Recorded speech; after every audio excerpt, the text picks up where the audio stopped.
கீழ்த்தரமான வேலை என்னண்டா பெண்களுடைய விடுதிக்குள் சென்றிருக்கிறார்கள்.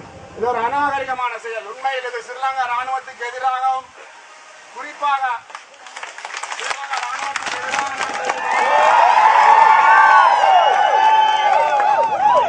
அடுத்து எமது நிர்வாகத்திற்கு தெரியாமல் இந்த சம்பவம் நடைபெற்றிருக்கிறது என்று கூறுகிறார்கள். ஆனால் எந்த அளவுக்கு அந்த கருத்து உண்மை என்பதை நாம் சிந்தித்து பார்க்க முடியாது. நிர்வாகத்தினுடைய அனுசரணையுடன் தான் இந்த சம்பவம் நடைபெற்றிருக்கின்றது என்பதை நாம் ஊகிக்க முடிகின்றது. காரணம், அந்த நேரத்திலே அங்கு எவரும் இல்லை. அந்த ராணுவத்தினர் வந்து அந்த இடத்திலே நிலையெடுத்த பின்னர் தான் அங்கு வந்து அவர்கள் கைகட்டி நிற்கின்றார்கள். இது எந்த அளவுக்கு நீங்கள் மாணவர்களை பாதுகாக்கிறீர்கள்? ஒரு நிர்வாகத்துக்கு தெரியாமல் ஒரு துணைவேந்தர் என்றே நீங்கள் இருக்கின்றீர்கள்.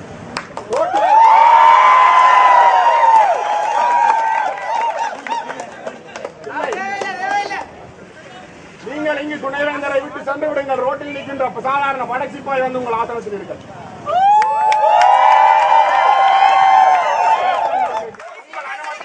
உங்களுடைய நிர்வாகத்தில் இருக்கின்ற இந்த பல்கலைக்கழகத்திலே சாதாரண ஒரு படைச்சிப்பாய் வந்து உள்ளிணைந்து மாணவர்களை அச்சுறுத்துகின்றான். நீங்கள் எதற்கு? இது நான் ஆபாசமாக பேசவில்லை. இங்கு ஒவ்வொருவரும் சிந்தித்து பாருங்கள். நமக்கு துணைவேந்தருக்கு நமக்கு நிர்வாகமே பல்கலைக்கழக விடுதிக்குள்ளே ராணுவம் சுயாதீனமாக வருகிறது என்றால் நமக்கு எதற்கு நிர்வாகம்?